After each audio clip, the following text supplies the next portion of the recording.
sætte den lille sikring i.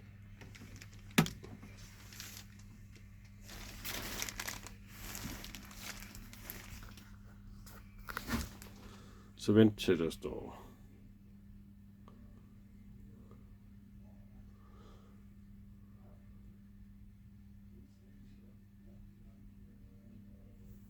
tryk en gang der.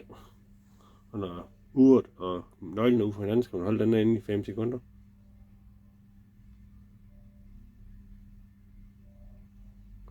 Der, når vi er i service, så skal man trykke op til 12,1. Det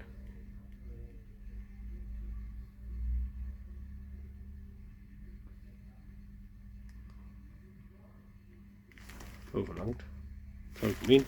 Står der off, trykker man on, trykker man op til S1 og on, og vent til det uret går ud.